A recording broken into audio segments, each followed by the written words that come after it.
Allez, bonjour à tous. On va commencer à y aller le temps que Elsa s'installe tranquillement. Je vois que vous commencez à vous présenter, Académie de Poitiers, Académie de Lyon, Académie de Nantes. Bienvenue à tous dans ce live. Encore un live hebdomadaire organisé par Vocation CRPE. Encore un live où vous allez apprendre plein de choses utiles pour le concours. Un live organisé par Elsa, qui est une de nos professeurs stars du programme que nos étudiants retrouveront très vite. N'hésitez pas, encore une fois, à poser plein de questions, à profiter de ce moment un peu privilégié avec nos professeurs pour poser des questions sur le contenu, aussi poser des questions sur notre préparation. Elsa vous en parlera également. Et moi, je vais me faire très discret puisque je serai dans le chat pour être modérateur ou pour rebondir à vos questions, ou pour envoyer des liens s'il y a besoin. Voilà. Je ne vais pas vous prendre plus de temps puisque Elsa est là maintenant. Je vais lui laisser la parole et continuer à lire tout ce que vous mettez dans le chat et pouvoir vous répondre si besoin. Salut Elsa. Ah, Elsa qui est là sans être là. Je pense qu'elle est en train de se... Puis là, j'ai eu un petit Ah, problème de son, donc j'ai bah, changé de là, on casque. t'entend bien. Ok, bon, bah, c'est pas grave, j'ai changé 3 fois de casque, mais tout va bien. Alors, bonsoir à tous et à toutes. Donc, je vais démarrer directement, Robin. Oui, vas-y, tu peux projeter. Moi, Ok, alors, un tout j'enlève petit mon instant. son.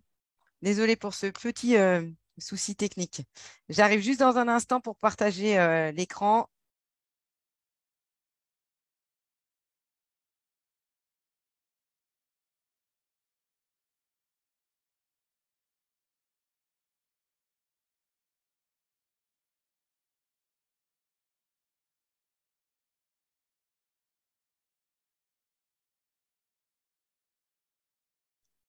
Donc, bonsoir à tous et à toutes. Donc, ce soir, en fait, je vais vous présenter rapidement en fait l'épreuve d'application du CRPE, qui est une épreuve bien particulière dans le cadre de ce concours. Donc, c'est vraiment intéressant pour vous là de suivre ça. L'objectif aussi, c'est de vous aider un peu dans votre choix disciplinaire, puisque en fait, on va voir qu'il y a plusieurs épreuves au choix. Donc, c'est intéressant de voir comment un petit peu se projeter. Et puis, je vais vous expliquer du coup comment on fonctionne avec vocation CRPE, notamment pour préparer à cette épreuve, mais pour préparer un petit peu au sens large au concours. Donc, même si Robin m'a présenté, je me présenterai rapidement. Donc, je suis Elsa Diniz. Je travaille chez Vocation depuis quelques années. J'ai été professeur des écoles, j'ai été aussi conseillère pédagogique, jury de concours et je suis actuellement directrice d'école et maître formateur. Donc, voilà. Donc, je suis aussi les enseignants qui viennent tout juste d'avoir le concours, ce qui va être votre cas dans très bientôt, dans très peu de temps. Alors, Alicia, si vous n'avez pas le son, enfin, j'espère qu'il n'y a que Alicia qui n'a pas le son. Si vous n'avez pas le son, il faut se déconnecter et se reconnecter. Est-ce que tout le monde m'entend bien avant que je commence vraiment? Moi, je t'entends, hein, Elsa. Ok, bon, très bien. Ok, donc j'enchaîne. Alors, d'abord, juste pour vous donner une petite estimation là, des résultats, en fait, donc, au concours, vous avez d'abord 3 épreuves écrites, d'accord, qui vous permettent, qui sont dites les épreuves d'admissibilité avant les oraux, qui sont les épreuves d'admission. Donc, vous avez une épreuve de français, une épreuve de mathématiques et l'épreuve d'application. Alors, c'était pour vous dire que globalement, les notes, ces quelques résultats qui ressortent, quel que soit un peu le type de concours auquel vous présentez, on a des notes sensiblement identiques, que ce soit en externe public ou au troisième concours, en externe privé, et on a des notes qui avoisinent entre 12 et 13. Voilà, pour la note moyenne. Après, la meilleure note, celui qui a été le premier admissible, ça a été 17,58 sur l'épreuve d'application. Donc, c'est une excellente note. Et la moins bonne note, 10,83. Du dernier, enfin, pas la moins bonne note, pardon. La moins bonne note du dernier admissible. D'accord? Donc, c'est déjà pour vous donner une estimation un petit peu près un peu des résultats. Donc, comme je vous le disais précédemment, vous avez donc trois épreuves écrites d'admissibilité.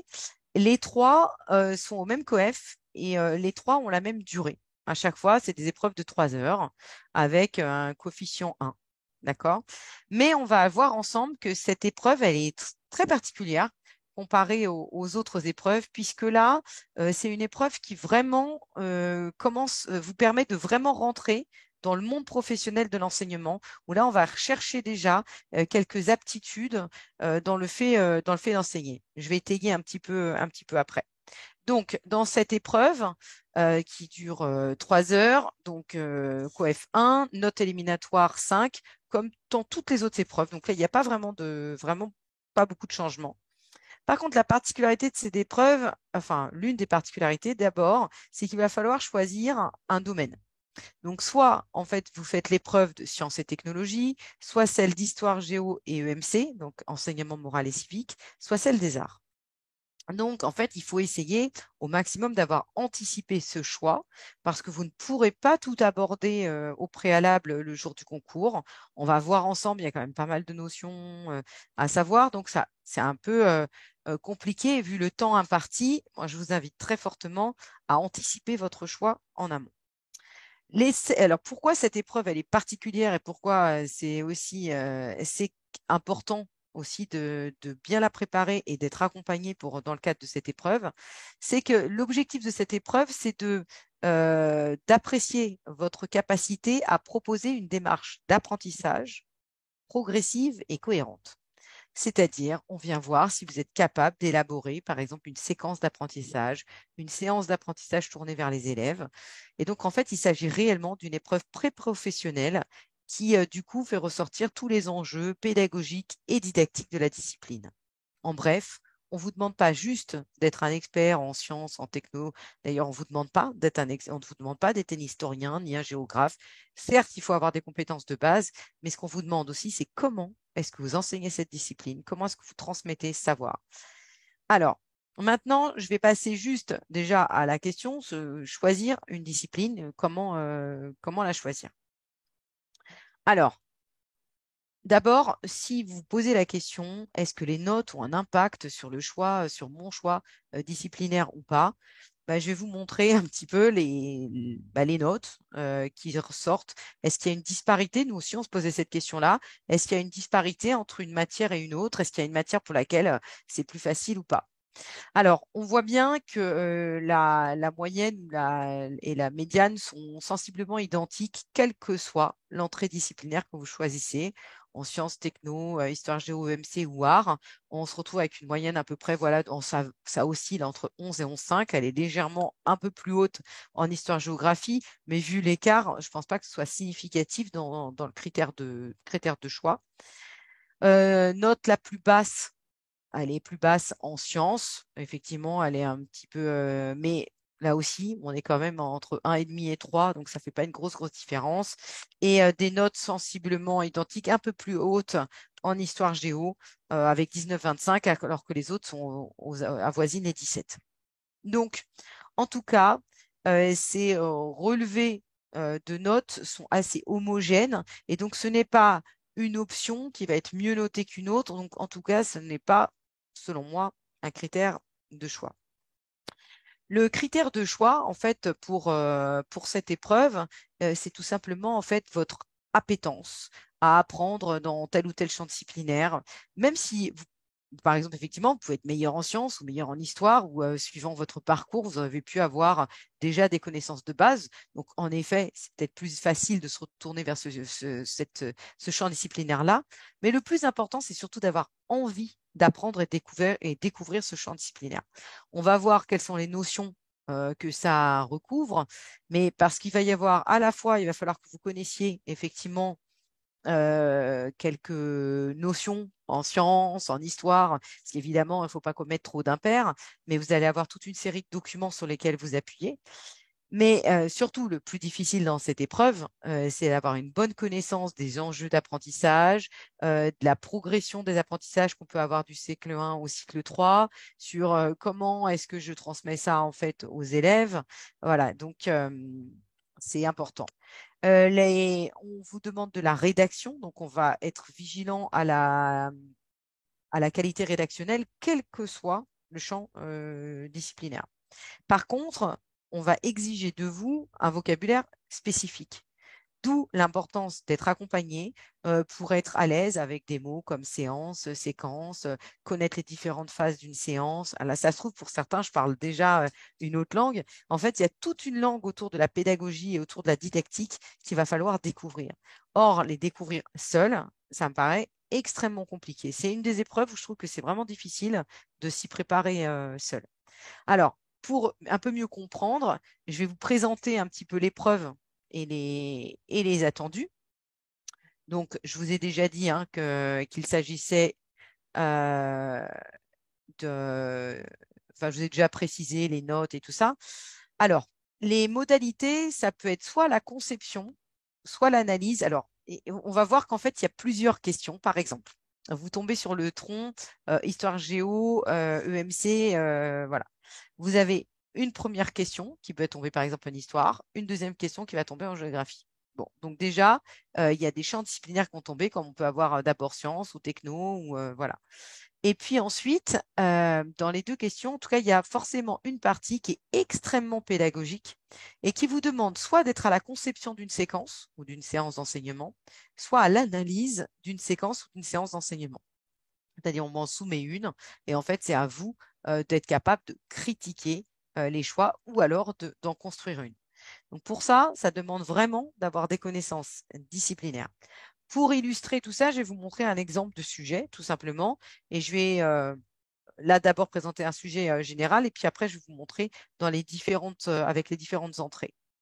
Alors, vous voyez bien que d'abord, la particularité de cette épreuve, c'est que vous allez devoir réaliser un choix le jour J. D'accord? Et c'est pour ça que moi, je vous invite à faire un choix en amont pour ne surtout pas perdre de temps. Les dossiers par discipline sont extrêmement longs, en fait, puisque vous pouvez avoir une dizaine de documents pour la science, une dizaine de documents pour l'histoire géo. Donc, du coup, juste le temps de regarder le dossier et le sujet, vous risquez de perdre énormément de temps et d'être pénalisé dans la rédaction de votre devoir. Donc là, je vous mets une copie type que vous pouvez avoir. Donc, effectivement, nom, prénom, numéro de candidat, tout ça, vous le savez très bien. La particularité de cette épreuve, ça va être le choix. Donc là, vous voyez bien, juste en dessous, vous allez devoir cocher soit sciences et techno, soit histoire géo, enseignement moral et civique, soit art. Alors, il se peut que vous trompiez. D'accord? Ça peut arriver. On n'a pas le droit de faire de rature. Donc, si on se trompe sur la première colonne, je vous le dis quand même au cas où, même si c'est loin, vous allez voir, ça évite le stress le jour J. Si je me trompe sur la première colonne, eh ben, c'est pas grave. Je modifie mon choix à l'aide de la deuxième colonne et je ne rature pas. D'accord? Bon, jusqu'ici, ça va, vous me suivez? Alors, je vais vous montrer effectivement un petit peu plus tard là, pour quelques sujets d'épreuve. Mais pourquoi est-ce qu'il est nécessaire d'être accompagné en fait pour cette épreuve? C'est effectivement apprendre le savoir, réviser tous les fondamentaux du cycle 3 au cycle 4 en sciences, en techno. Ça, vous pourriez, j'allais dire, quasiment le faire seul, même si c'est pas forcément évident, et revisiter toute l'histoire de France et aller retrouver exactement quels sont les points fondamentaux, les dates clés, les personnages référents, c'est pas forcément évident. Donc, on vous aide aussi à trier tout le savoir, à vous le remettre en mémoire et à expliciter un peu ce contenu. Mais surtout, la difficulté, c'est que le jury, au-delà d'évaluer les compétences scientifiques, eh ben, comment dire, il évalue aussi vos compétences didactiques et pédagogiques. Il va essayer de voir au travers de vos copies si on peut percevoir une projection dans le contexte professionnel, dans le futur métier d'enseignant. Et là, c'est la particularité.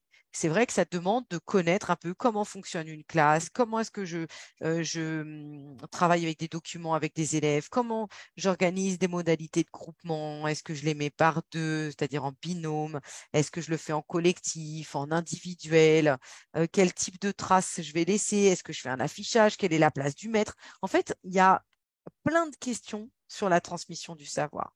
Et il ne suffit pas juste de connaître l'histoire de France pour être capable de bien l'enseigner. En gros, je fais une petite caricature, mais donc c'est pour ça que pour cette épreuve, je trouve qu'il est vraiment essentiel et surtout, c'est ce qui fait vraiment la différence entre un candidat et un autre, entre celui qui s'est préparé tout seul, qui certes maîtrise bien les contenus, mais par contre ne sait pas comment les transmettre aux élèves, et celui du coup qui a pu être accompagné dans le cadre de cette épreuve. Donc, je vais vous présenter maintenant différentes le contenu de de ces épreuves pour que déjà vous puissiez choisir, et puis je vous montrer des exemples de sujets. D'accord? Comme ça, vous aurez, j'espère, une meilleure représentation de l'épreuve. Donc d'abord, le contenu pour chaque épreuve. Alors là, il est équivalent à peu près, hein. Donc c'est pour ça que le choix, c'est vraiment le champ disciplinaire qui vous intéresse le plus. Voilà. Donc le programme en sciences et technologies, il est relativement dense, mais de manière, il est un peu dense quelle que soit l'entrée, hein. Donc il n'y a pas et en fait, vous allez retrouver en fait tout le programme de cycle 3. Donc, il suffit juste de reprendre les programmes, tout le programme de cycle 3. Et vous avez en cycle 4, donc le cycle 4, c'est au collège. Je rappelle que le cycle 3 se termine donc à la fin de la sixième. Et donc ensuite, cinquième, quatrième, troisième, c'est le cycle 4. Donc, en fait, ça va jusqu'à un niveau brevet des collèges. Et là, c'est en physique, chimie, sciences et SVT, et techno, jusqu'en troisième. En histoire, géographie, enseignement et morale et civique, là aussi, on va en cycle 3 et 4. Alors pour nous, en fait, on fait vraiment du cycle 3, mais un petit peu plus renforcé, puisque de toute manière, tout le collège, on revisite les mêmes notions en fait qu'en primaire. Donc voilà. Et l'épreuve des arts, pareil, cycle 2, enfin là c'est plutôt cycle 2 et 3, et aussi tout ce qui est le cycle 1 sur l'apprentissage des arts, mais il y a plusieurs arts. Il y a l'art musical, l'art plastique, voilà, c'est vraiment l'art au sens large, et puis l'histoire des arts. Donc voilà. Nous, en fait, la manière dont on vous accompagne, c'est qu'on vous aide en fait à trier les contenus, à réviser en fait ces différents contenus, à se remémorer ce que vous avez appris préalablement au collège ou à l'école primaire. Vous aidez du coup à faire un petit peu vos fiches de révision, mais surtout là aussi on vous accompagne. C'est sur de la didactique, sur comment on transmet ce savoir auprès d'élèves. Alors pour que vous y voyez un petit peu plus clair, je vais vous montrer du coup des exemples de sujets. On va regarder rapidement. Là, par exemple, pour l'épreuve des arts, j'en ai mis un. Hop. Donc, comme je vous disais précédemment, on peut être en éducation musicale, en histoire des arts ou en art plastique. Pour préparer en fait à ces trois épreuves, nous, on a en fait deux formateurs qui sont particulièrement comment dire, compétents pour enseigner ça. Donc, on a Virginie qui a enseigné les beaux-arts, Eric aussi qui a été conseiller départemental musique. Donc, les deux s'y connaissent vraiment. Les corpus de référence, c'est-à-dire les contenus présents pour le concours, Juliette, j'ai pas bien compris la question. En fait, pour retrouver si c'est les contenus là, des trois épreuves, en fait, c'est en gros les items ou les thèmes que vous allez devoir aborder, toutes les notions que vous devez connaître. En fait, ce sont toutes les notions de cycle 3 et de cycle 4 dans le champ disciplinaire. Et ça, tout ça, vous les retrouvez sur Eduscol. Nous, c'est pour ça que le fait d'être accompagné, en fait, on vous fait toute une programmation et on sait qu'on balaye tout dans l'année, on aborde chaque thématique. D'accord? Mais vous, si vous vous préparez tout seul, bah, vous pouvez aller voir tous les supports en fait sur Ediscol. Ce sont des programmes des collégiens. Vous pouvez reprendre aussi des ouvrages, des fois en fait de collège, niveau troisième brevet des collèges, et vous verrez quand même un bon nombre d'informations. Par contre, c'est vrai que pour l'histoire des arts, éducation musicale, art plastique, c'est compliqué aussi à préparer tout seul parce que il va falloir décrypter aussi tous les programmes, décoder qu'est-ce qu'il y a derrière telle ou telle compétence. Nous aussi, on vous aide à lire les programmes et à les comprendre. Voilà. Donc, du coup, dans l'épreuve, vous pouvez soit tomber sur histoire des arts et éducation musicale, soit sur éducation musicale et art plastique, soit sur art plastique et histoire des arts. Voilà. Donc, pareil que les autres épreuves, 3 heures. Donc, je vous donne un petit exemple de sujet. Donc, on vous donne à chaque fois un dossier hein, qui est quand même relativement conséquent en termes de documents, puisque là, on voit bien qu'il y a des documents d'art visuel. Voilà, il y a 4-5 pages de documents. Ensuite, il y a encore à peu près 5 pages sur l'éducation musicale. Et donc, le sujet il va se décliner en fait en gros en deux parties.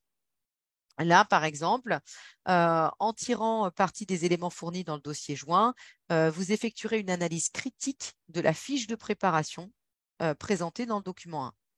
Pour ça, il faut avoir déjà lu une fiche de préparation, il faut savoir ce que c'est, il faut savoir pourquoi un enseignant rédige une fiche de préparation, il faut connaître bien les différentes étapes de la séance, puisque là, on ne vous demande pas de décrire, on vous demande d'analyser.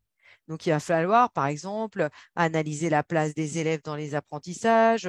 Est-ce que là, est-ce qu'on joue, là, je vais vous parler un peu chinois, hein, mais est-ce qu'on joue sur les variables didactiques, à savoir le support, l'outil, la matière, la couleur, enfin, il y a énormément de choses à analyser et pour ça, vous êtes extrêmement bien accompagné par Eric et Virginie dans ce domaine-là, qui dans leur cours, on vous donne énormément d'exemples concrets, vous donne une assise théorique et en même temps illustrée d'exemples concrets de classe. Alors maintenant, je vais passer donc à l'épreuve de sciences. Donc là, autre exemple. Donc là, on vous donne, chaque sujet peut être présenté de manière un petit peu différente, hein. C'est pour ça que j'en ai mis plusieurs. Donc là, c'est un sujet qui comporte une question de nature didactique ou pédagogique. C'est-à-dire là, c'est comment est-ce qu'on va, en gros, tadadam, attendez, est-ce que je le vois là? Attendez, juste 2 secondes. En tout cas, il y a une partie qui est un peu plus didactique et il y a d'autres parties en fait qui sont vraiment sur la notionnelle, sur le notionnel. Donc là, vous avez en fait un ensemble de documents qui est autour des déchets. Donc on vous demande, en vous appuyant sur les programmes d'enseignement de l'école primaire, qu'on propose d'aborder les problématiques suivantes. Donc, quelles caractéristiques possèdent des plastiques? Que deviennent les déchets plastiques? Comment récupérer les déchets plastiques? Voilà.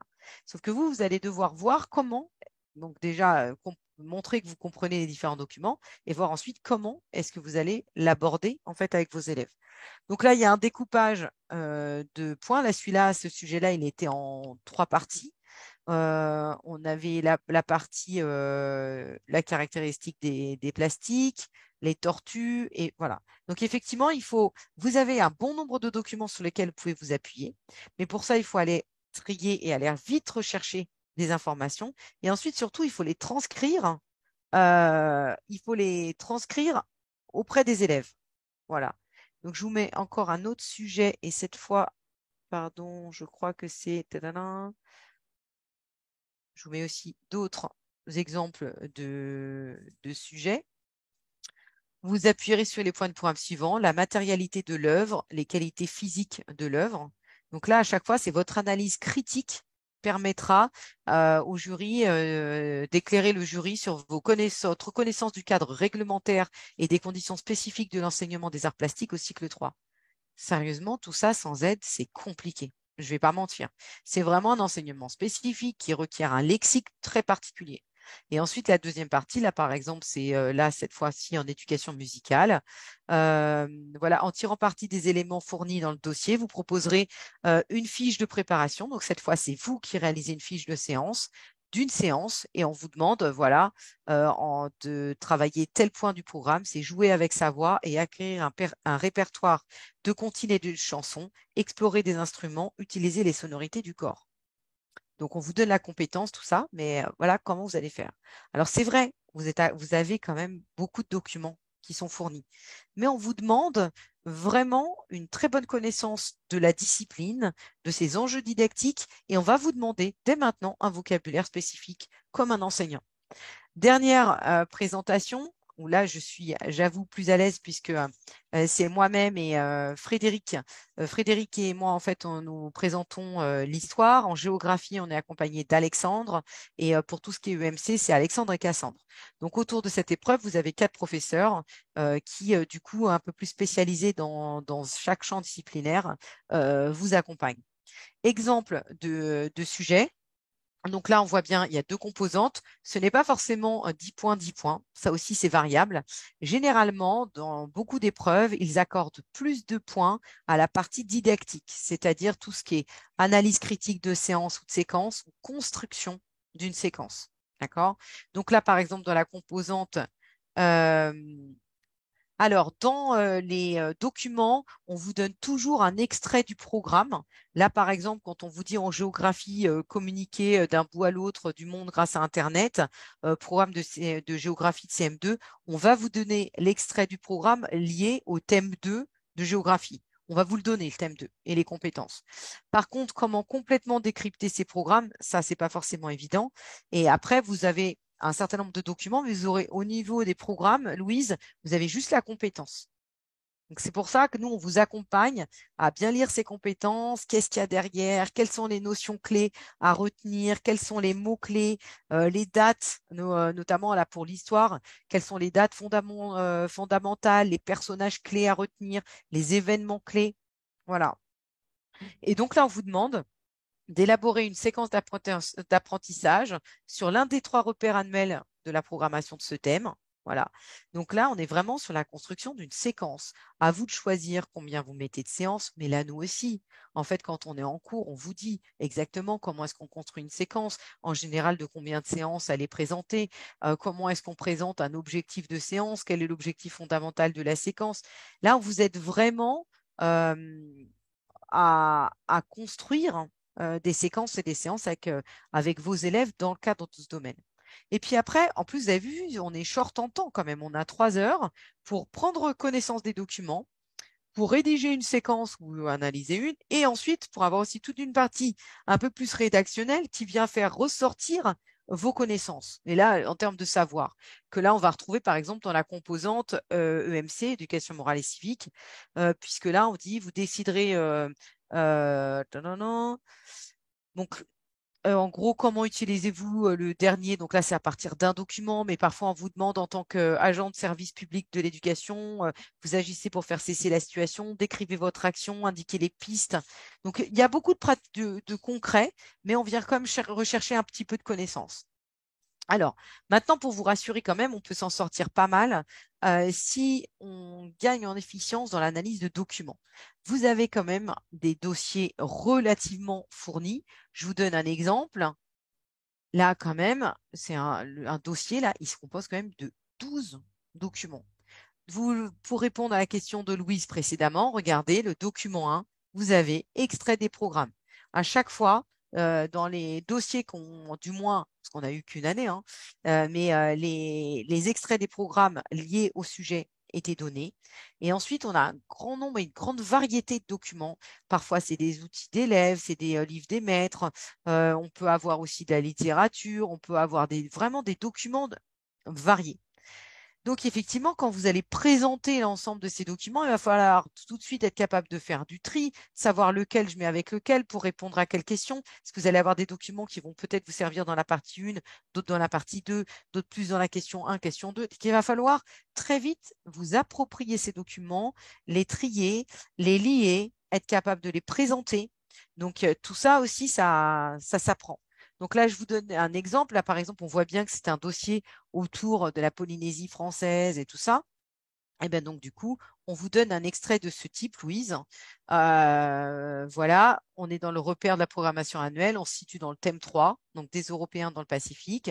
OK, et voilà, on a une date quand même, mais avoir juste cette compétence de à la recherche du continent austral, Wallis, Bougainville et Cook sont les premiers découvreurs européens des îles du Vent, ça ne va pas tout vous donner quand même comme repère.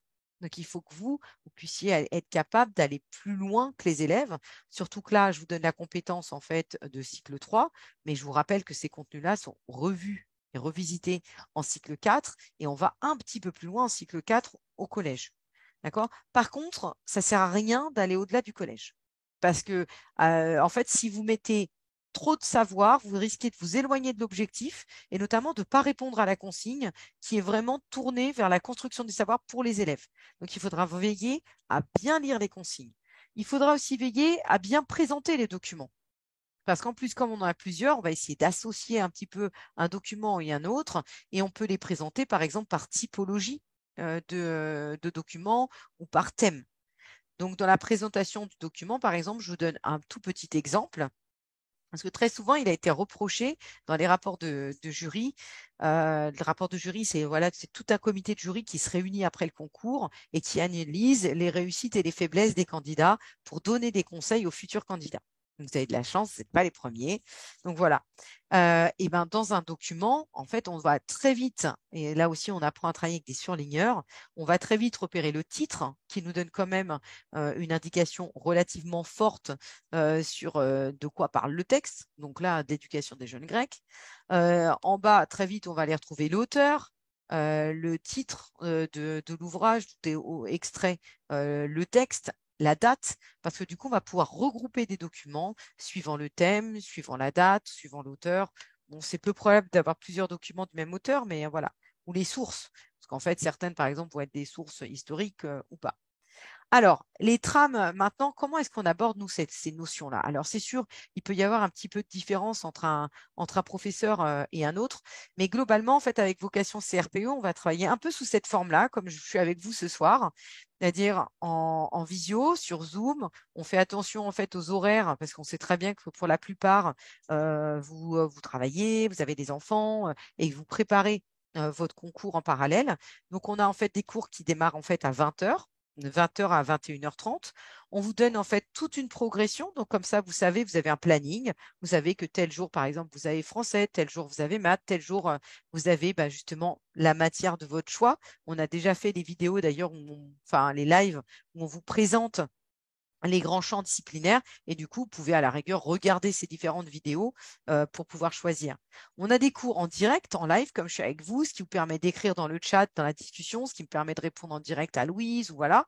Et puis, en plus, vous pouvez le revoir aussi en différé. Donc, ça vous permet de reprendre. Moi, je vous invite à être là au live, mais après, vous pouvez le revoir en différé, vous refaire des fiches. Des fois, on vous dit attention, tel slide là, celle-là. On peut faire par exemple des cartes mentales pour vous aider. L'objectif, c'est de vous faire gagner du temps, trier pour vous le contenu, vous indiquer en fait ce qui est le plus important à retenir pour que vous puissiez aller plus vite.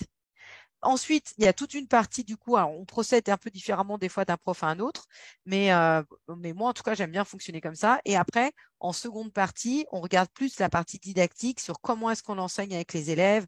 On essaie aussi de vous faire un petit peu participer.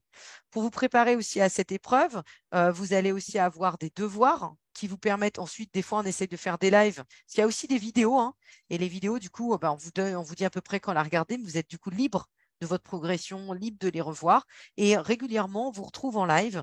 Ça peut être des fois pour corriger un devoir, ça peut être pour reprendre des points.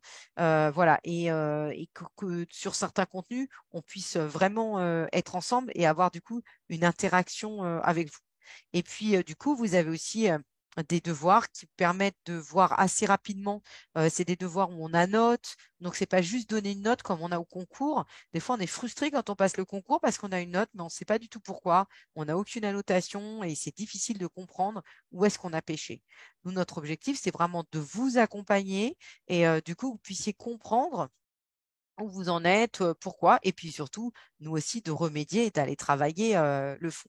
Et puis, dans ces cours, mais vous allez le voir déjà rien quand on fait les autres matières, mais quand on prépare aux oraux pour la leçon de français, leçon de maths, en fait, l'ensemble des cours est cohérent au niveau de la préparation. Parce que le concours, dans les exigences, il est très cohérent. On essaye d'aller rechercher chez vous le futur enseignant et du coup, c'est un concours qui est presque pré-professionnel. Donc, du coup, vous allez vous familiariser avec du vocabulaire très spécifique à l'enseignement. On va apprendre à analyser des documents d'élèves, que ce soit pour la leçon de français, pour les oraux, leçon de mathématiques, cette épreuve d'application. Vous allez voir qu'il y a un certain nombre de contenus qui peut se croiser, qui se retrouvent en fait d'un cours à un autre. Donc en fait, dans notre objectif, nous formateurs, c'est de vous amener aussi un petit peu dans une classe, de vous montrer des travaux d'élèves, de vous montrer des manuels, de voir en fait comment est-ce qu'on peut procéder pour enseigner ces contenus. Donc voilà en gros les trames de cours. Alors, au-delà de l'épreuve d'application, vocation à CRPE, elle propose aussi, comme je l'indiquais, des phases de devoirs, mais aussi des concours blancs qui vous permettent vraiment de vous mettre à l'épreuve, de pouvoir réajuster vos objectifs de révision et prioriser suivant les résultats à votre concours blanc. Pour les oraux, on fait aussi des oraux blancs en petits groupes, ce qui permet, ça c'est top parce qu'on entend les autres. Du coup, on apprend. En fait, ça permet de faire 4 sujets, 3 à 4 sujets sur une matinée. Donc, ça vous permet vraiment de vous entraîner. Vous avez la possibilité aussi avec vocation CRPE d'avoir des conventions de stage. Pourquoi est-ce que c'est une plus-value? C'est qu'on est quand même dans un concours qui demande d'avoir une connaissance de terrain. Donc, plus vous allez aller sur le terrain, observer et du coup, mieux c'est. Dans tout ce qui est, là je sais que je suis sur l'épreuve d'application, mais surtout il y a une épreuve qui est généralement fait souvent peur aux candidats, c'est l'épreuve de maths. Et en tout cas, on propose aussi des cours de remise à niveau avec un certain nombre de vidéos qui permettent euh, doucement de revenir en fait sur tout le contenu de base pour que vous puissiez être beaucoup plus à l'aise le jour J. En tout cas, nous, l'année dernière, on a amené les élèves, les étudiants à ce concours. On a eu quand même de très bons résultats. Sauf erreur de ma part, je ne sais pas si Robin me corrigera peut-être, mais il me semble qu'on a eu 75% de réussite et en plus sur vraiment des académies diverses et variées. On a eu plusieurs lauréats de concours. On a eu, je crois, la première de Nancy. Mais là, j'ai peur de dire des bêtises. Robin, là-dessus, connaîtra mieux que moi. Je vais lui laisser pas un petit peu la parole à la fin. Mais en tout cas, du coup, on a eu d'excellents résultats. Et ce qui a fait vraiment la différence aussi, c'est le fait d'être accompagné, de savoir exactement comment fonctionne une classe, d'avoir le lexique spécifique et d'être encadré. Pour vous, ça va. Et franchement, Blanche, promis, même les maths, ça passe. Je sais qu'au début, on panique parce qu'on a tous les souvenirs d'école où on se sentait pas performant et tout. Et en fait, vous allez être accompagné par Stéphanie, par Fred qui vont vous faire revisiter les maths. Alexis qui intervient aussi de temps en temps. Et réellement, il y a plein de choses. Quand vous reprenez les contenus, en fait, vous allez voir, vous allez plus revoir du tout les maths de la même manière et ça va aller nettement mieux. Promis, promis. Enfin, je suis pas chargée des maths, hein, moi, je me prépare un peu plus pour le français. Maintenant, qui m'accompagne aussi là, parce que là, vous me voyez moi, mais je suis pas toute seule, hein. L'équipe de vocation CRPE, c'est un bon nombre en fait de formateurs. On est tous des formateurs de terrain, donc on a tous été maître formateur, c'est-à-dire qu'on a tous accompagné des professeurs d'école stagiaires, on a tous été jury de concours, on a même élaboré des sujets de concours. Et donc maintenant, certains sont conseillers pédagogiques, d'autres directeurs ou directrices d'école. Voilà, c'est varié, mais on est tous très présents sur le terrain. Et ça, c'est aussi ce qui nous permet d'avoir une formation aussi de qualité, qui nous permet de vous montrer aussi des travaux d'élèves et d'être loin de juste du théorique que vous pourriez trouver, tout simplement retrouver dans des ouvrages pour vous préparer seul. Là, nous, la plus-value qu'on vous apporte, c'est de vous amener vraiment, on vous amène jusqu'au terrain, quoi. Dire, même si vous ne faites pas de stage, on vous emmène dans la classe, quoi. L'objectif aussi, c'est tout ce qui est accompagnement et de la découverte de la didactique, de la pédagogie, où on vous montre vraiment des situations vraiment concrètes. Après, c'est difficile de passer un concours, hein. Surtout là, on a quand même pas mal d'épreuves. Parfois, vous avez aussi vos familles, le travail. Donc, des fois, on se dit, mais comment je vais m'organiser? Par où je commence? Donc là, l'avantage aussi d'être accompagné, c'est que vous êtes avec une promo qui est quand même une promo à taille humaine. Vous allez vous sentir soutenu, vous allez pouvoir échanger avec les autres. Il y a beaucoup de partage. Moi, c'est un truc qui m'a beaucoup touchée, notamment l'année dernière. Dès que certains faisaient même par exemple des fiches de révision et les préparaient aux autres, en fait, il n'y avait pas du tout cette concurrence concours. En fait, on était tous ensemble pour réussir ce concours. Il y avait un groupe relativement solidaire et c'était vraiment très agréable ce partage et cette mutualisation. L'objectif aussi d'être accompagné, c'est qu'on vous donne toute une planification annuelle. Vous ne posez pas de questions. Voilà, tel soir, vous laissez porter. Tel soir, vous êtes avec Stéphanie ou Elodie. En plus, c'est bien, vous changez un peu de visage de temps en temps. Et pour qu'on prépare en fait aux différentes épreuves, chaque prof a une épreuve phare et on vous accompagne tout au long avec vraiment une programmation cohérente. On sait à chaque fois, on vous emmène et vous serez prêt le jour du concours. Donc voilà. Et puis la particularité aussi de vocation. Alors je sais que vous y pensez pas du tout maintenant parce que là vous êtes dans l'urgence de la préparation du concours. Mais en fait, c'est la panique souvent, c'est une fois qu'on l'a et qu'on va avoir sa classe et tout ça. Et la particularité de vocation CRPE, c'est qu'on vous accompagne après le concours. C'est-à-dire bah, concrètement comment je fais avec ma réunion de rentrée, avec les parents, comment est-ce que je prépare mes premiers jours de rentrée, comment est-ce qu'on prépare une classe. Parce que là, on n'est plus dans l'optique concours, on est dans l'optique je rentre en classe. Voilà, et on vous accompagne aussi pour ça. Voilà, j'espère que vous voyez un petit peu plus clair sur cette épreuve de didactique autour de cette épreuve dite d'application. Est-ce que j'espère que du coup, Vous êtes un peu plus au clair aussi pour choisir tout simplement votre champ disciplinaire. Et je le répète, choisissez celui en fait qui vous passionne le plus. Parce que comme vous allez y passer pas mal d'heures dans le choix, il vaut mieux apprécier le champ disciplinaire. Donc, si vous avez des questions, n'hésitez pas. N'hésitez pas non plus aussi à contacter voilà, Vocation CRPE ou Robin. Alors, Bah, juste, Robin, je te laisse ouais, peut-être. Ah ben voilà, là, on parle de tarifs et tout ça. voilà, j'allais reprendre la main peut-être là-dessus, effectivement. Oui, Merci. Alors, je crois qu'il y a une slide dédiée. Voilà, c'est ça. c'est bon? Merci beaucoup, super. Je coupe mon Effectivement, micro pour pas te faire d'interférence. ça marche, merci. Vous êtes beaucoup. Là, je vois qu'on reçoit des mails en direct là, pendant le live sur la question du tarif. Alors, la question du tarif, on a plusieurs formules. On a plusieurs formules et notamment des possibilités de financement différents. Pour les personnes qui ont du CPF privé, donc vous avez la possibilité de prendre en charge une partie de la formation, une partie qui correspond en fait à l'épreuve de français, via une préparation et une certification Le Robert qui est très pertinente pour travailler le français. Donc vous aurez à la fois la préparation à cette certification, mais aussi une préparation ad hoc pour le CERF.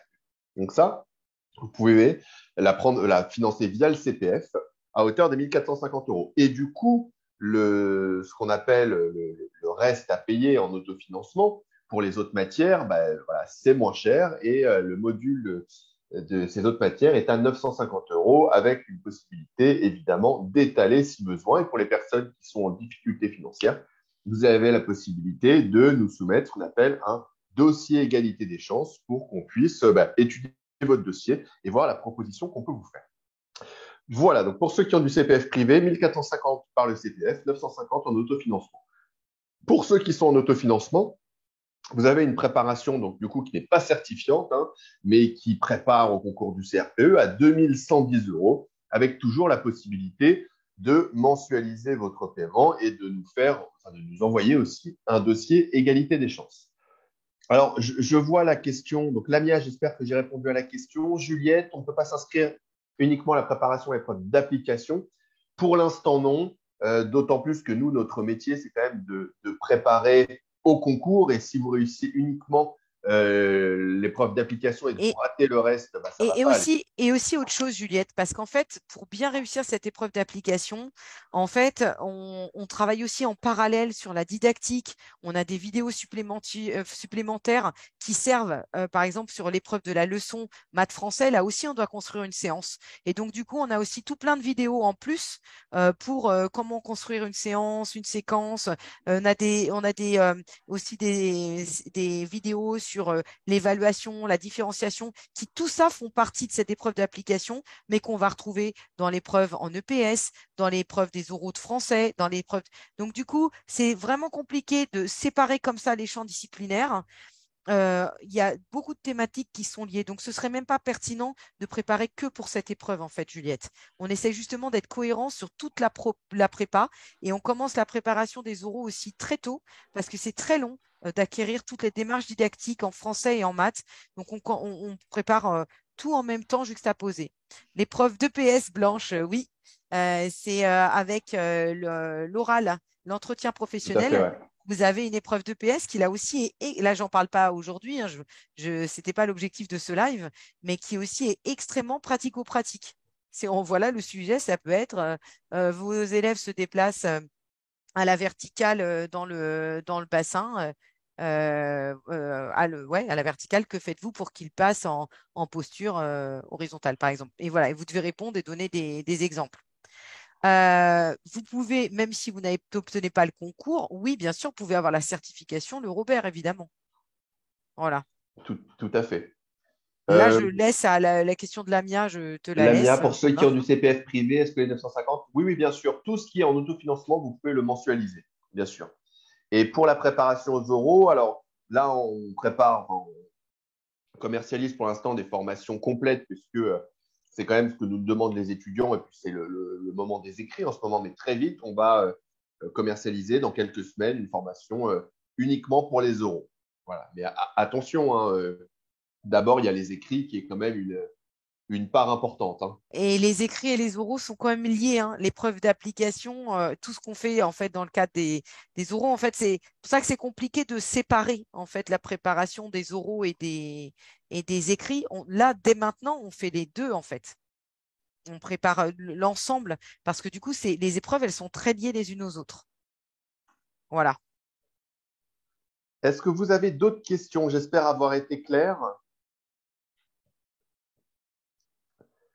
Donc, en tout cas, vous avez la possibilité de financer en partie la préparation par le CPF privé via une certification, une préparation à la certification Le Robert, qui est en fait une préparation à la maîtrise de la langue française. Merci à tous. Merci à tous d'avoir suivi ce live. J'espère que vous avez appris plein de choses. Et puis, n'hésitez pas à nous appeler ou à prendre rendez-vous pour ceux que ça intéresse. Merci à tous et à toutes pour votre attention. Et puis, ben, on espère à très bientôt dans nos cours ou tout simplement, on vous souhaite en tout cas une bonne Bonne préparation et une réussite. bonne réussite au concours, quoi qu'il se passe pour vous. N'hésitez pas à contacter Vocation CRPE. J'ai laissé exprès le contact mail et les coordonnées, mais si vous êtes là ce soir, c'est que vous avez déjà les coordonnées, je pense. Ouais. Euh, À excellente très soirée bientôt. et à très bientôt. Au Au revoir. revoir tout le monde.